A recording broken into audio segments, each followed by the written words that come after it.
জয় গুরু। আজ ফেব্রুয়ারি মাসের 3 তারিখ সোমবার। এখন সকাল 10:45 বাজে। আর আমাদের বাংলায় কিন্তু সরস্বতী পুজো হচ্ছে, আর আমরা পড়ে আছি এই মহাকুম্ভ মেলার প্রাঙ্গণে। আজ আমরা বেরিয়েছি, আজ আমরা দেখব সাধুদের যে সমস্ত আখাড়াগুলো আছে সেগুলো দেখার ইচ্ছা, তার জন্যই বেরিয়েছি।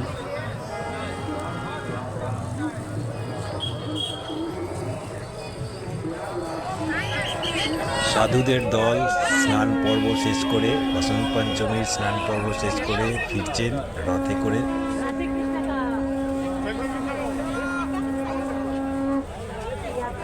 এ এক অভূতপূর্ব দৃশ্য, যা নিজে চোখে না দেখলে কল্পনাও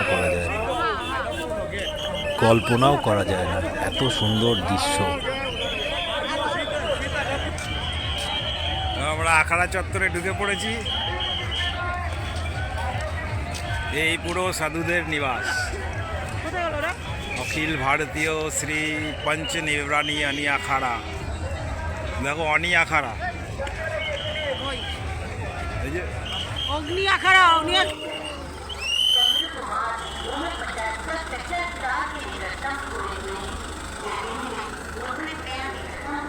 সাধু চললেন স্নান করে।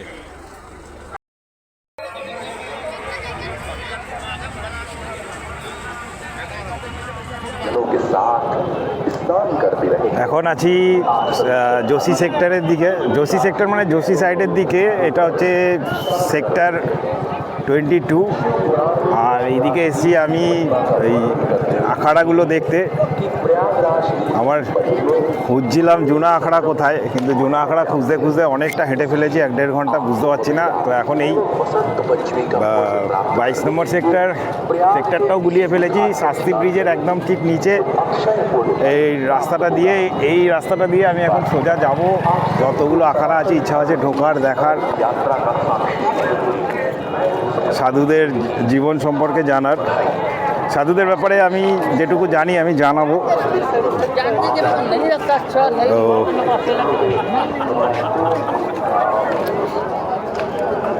কুম্ভ মেলা, এই মহাকুম্ভ এসে এতটাই মানে নিজেকে কি বলবো, প্রাউড ফিল হচ্ছে। স্বাভাবিক, মানে বলতে গেলে পুরো ভারতবর্ষের যা জনসংখ্যা আছে প্রায় অর্ধেকই এখানে চলে এসছে। যদি শুধু প্রাপ্তবয়স্ক ধরি, প্রাপ্তবয়স্ক হিসাবে ধরলে অর্ধেকেরও বেশি এখানে এই মেলায়, মানে আগামী মানে এতদিন ধরে যে 45 দিন ধরে মেলাটা হচ্ছে, সেই মেলায় কিন্তু প্রায় অর্ধেক ভারতবাসী, প্রায় অর্ধেক ভারতবাসী মেলায় চলে এসছে। আগামী দিনেও আসবে, 26 তারিখ অবধি চলবে। তো সেই জায়গায় দাঁড়িয়ে নিজেকে তো প্রাউড ফিল হওয়াটাই স্বাভাবিক না। আর সেকেন্ড থিং হচ্ছে, বিশ্বে, সারা ওয়ার্ল্ডে এরকম এত বড় ইভেন্ট আজ অবধি হয়নি। এটা একটা মানে আমার কাছে আশ্চর্যের বিষয়, যার জন্য নিজেকে আরও গর্বিত লাগছে যে এই এত বড় একটা ইভেন্টে 45 কোটি মানুষের উপরে মানুষের জনসমাবেশ হচ্ছে। তার মধ্যে যে আমি একজন, মানে আমারও নামটা লেখা রয়েছে, কিংবা আমার সাথে অনিন্দিতা এসছে, আমার ভাইয়েরা এসছে, তাদেরও নাম লেখা রয়েছে। এটা ভেবেও নিজের কাছে এতটা মানে ভালো লাগছে। একটা বেশ মনে হচ্ছে যেন জীবনে কিছু একটা পেলাম। কুম্ভমেলায় এসে স্নান করলাম, মোক্ষ লাভ হলো কি না জানি না, কতটা পুণ্য অর্জন করলাম জানি না, কিন্তু এই জিনিসটা আমার কাছে একটা মানে পাওয়া হয়ে থাকলো যে আমার লাইফে এরকম একটা মানে সাক্ষী হলাম। 15 দিন আগে এখানে যা ওয়েদার ছিল আর আজকের ওয়েদার, আকাশ পাতাল তফাৎ। পুরো মানে ঘাম বেরোচ্ছে, রীতিমতো ঘাম বেরোচ্ছে। মানে যদিও হাঁটা হচ্ছে বলে হয়তো সেই কারণে, কিন্তু এমনিতে নর্মালি ওয়েদার অনেকটাই, মানে রাতের বেলাও ঠান্ডা, খুব একটা যে ঠান্ডা সেরকম নয়। বাকি দিনের বেলা তো মানে আমাদের ড্রেস কোড দেখে বোঝাই যাচ্ছে যে কীরকম গরম, রোদ্দুরের তেজ। এখানে 4-5টা একবার দেখিয়ে দিই। শ্রী পঞ্চদর্শনাম জুনা আখাড়া ফাইনালি খুঁজে পেয়েছি। এই আখাড়ার মধ্যে ঢুকছি।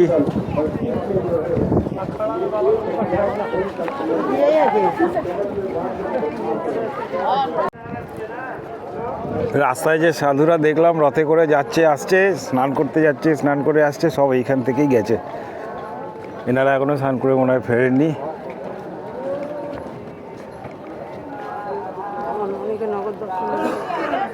কুম্ভ মেলা ঘুরে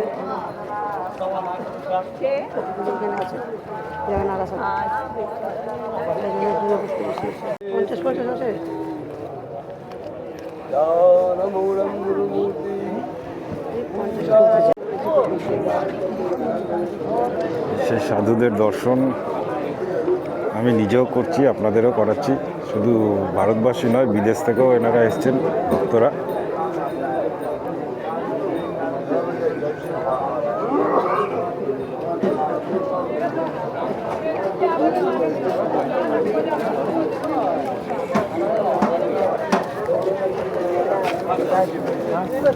मर्दवा खाएंगे नहीं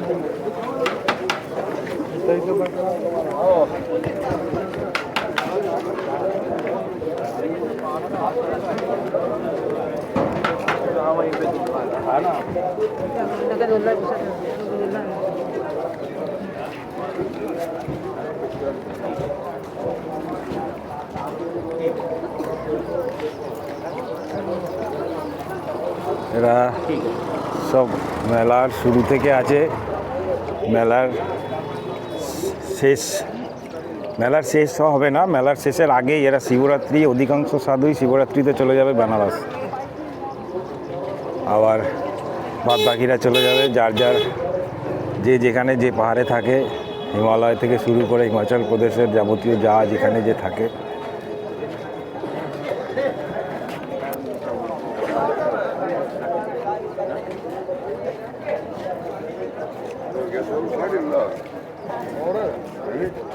এনে সাধু বাবা হাত দেখছে, সাধু বাবা হাত দেখছে।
সেই রুদ্রাক্ষ বাবা यहीं से जहाँ से बना हो ফটো তুলতে একটা রিলসও বানাতে পারছি না।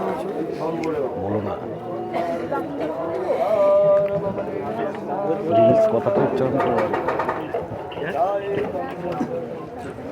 কুম্ভ মেলা কিংবা গঙ্গাসাগর মেলা তখনই কেবল আমরা সাধু নাগা সন্ন্যাসীদের দর্শন পাই।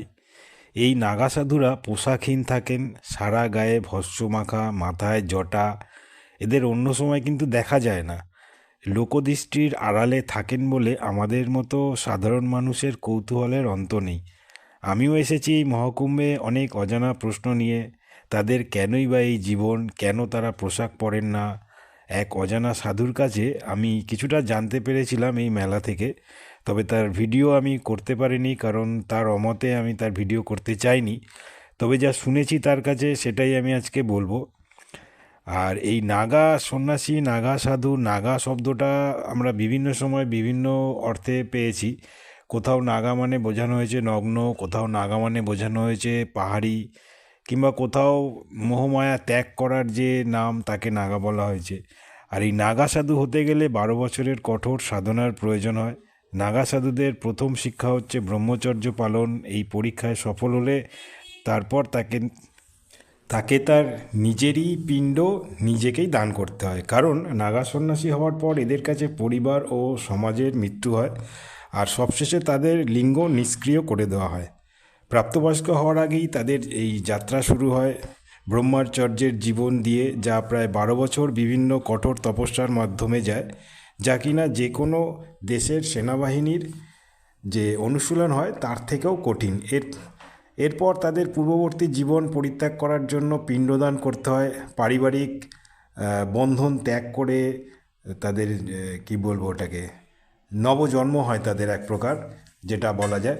আর শেষ পর্যায়ে 24 ঘন্টা উপবাস করে গোটা একটা দিন আখড়ার পতাকার নিচে এক চুল না নড়ে দাঁড়িয়ে থেকে শেষে তাদের গুরু এসে লিঙ্গকে 3বার ঝটকা মেরে টেনে লিঙ্গকে নিষ্ক্রিয় করে দেয়।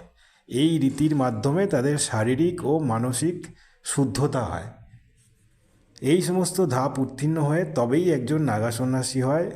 আর এই কুম্ভে এসে স্নান করে তাদের কৌপিন যে থাকে, কৌপিন ত্যাগ করে নগ্ন হয়ে সন্ন্যাসী রূপে জীবন শুরু করেন।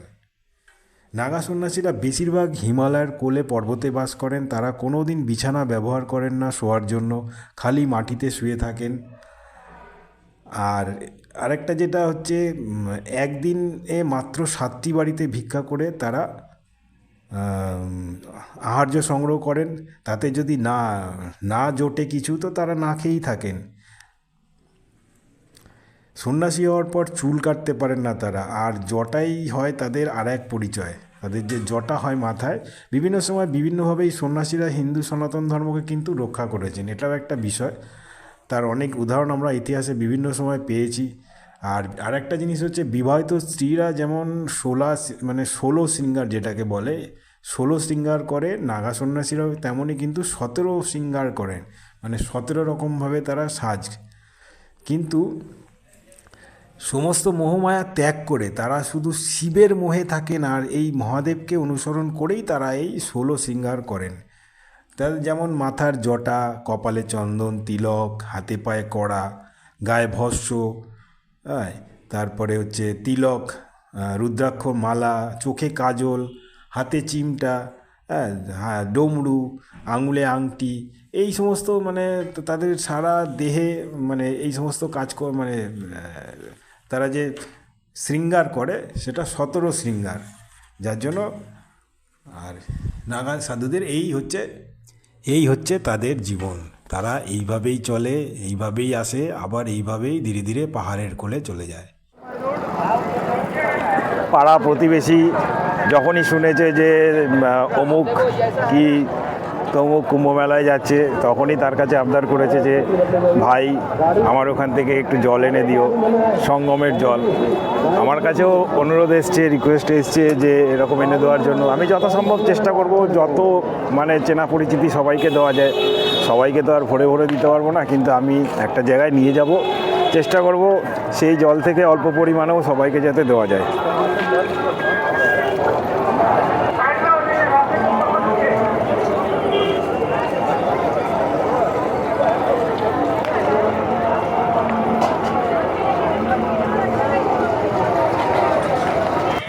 কোন রাজ্য থেকে না আসে, সব রাজ্য থেকে এসছে।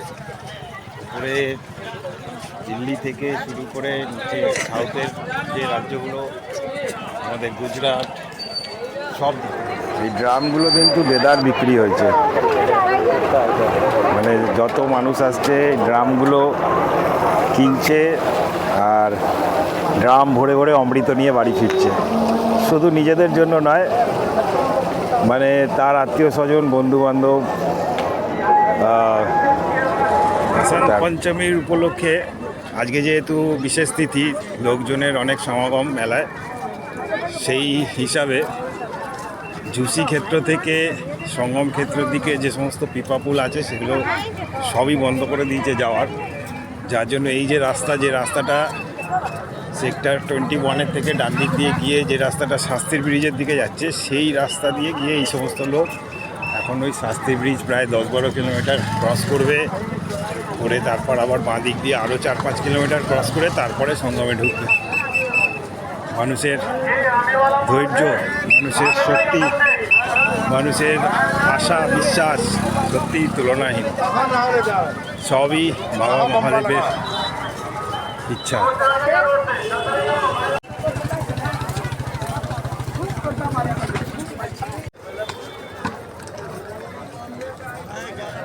এই ব্যাটারি গাড়িগুলো ভিআইপিদের জন্য মনে হচ্ছে।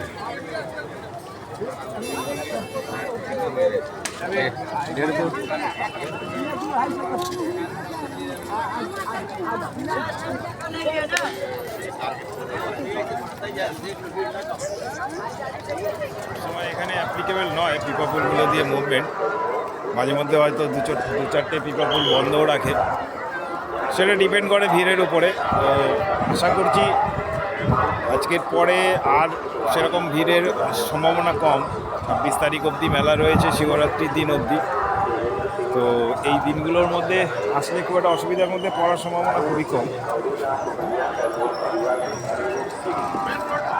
একবার আসতেই পারেন, এরকম মেলার সাক্ষী হয়ে থাকার সুযোগ খুব কমই থাকে কম লোকের।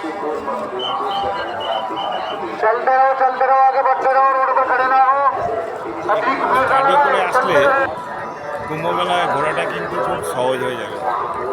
ম্যাপগুলো যদি একটু ভালো করে দেখে আসা যায়, এই যেমন ধরুন কোন দিকে সঙ্গম, কোন এরিয়াতে ঝুসি, কোন দিকে রেলঘাট কিংবা নয়নি স্টেশন থেকে নেমে কোথায় যাওয়া যাবে, প্রয়াগরাজ জংশন থেকে নেমে কোথায় যাওয়া যাবে, এই যে জিনিসগুলো, তারপরে কোন পাড়ে কোন কোন সেক্টরগুলো রয়েছে, কোন পিপাপুল দিয়ে কোন সেক্টরে যাওয়াটা সুবিধা। যদিও সব পিপাপুল দিয়ে যাতায়াতটা সবসময় এখানে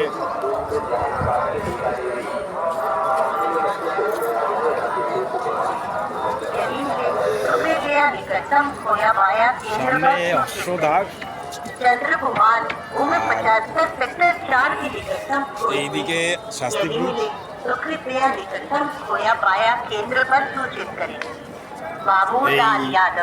এইদিকে যাচ্ছি আমরা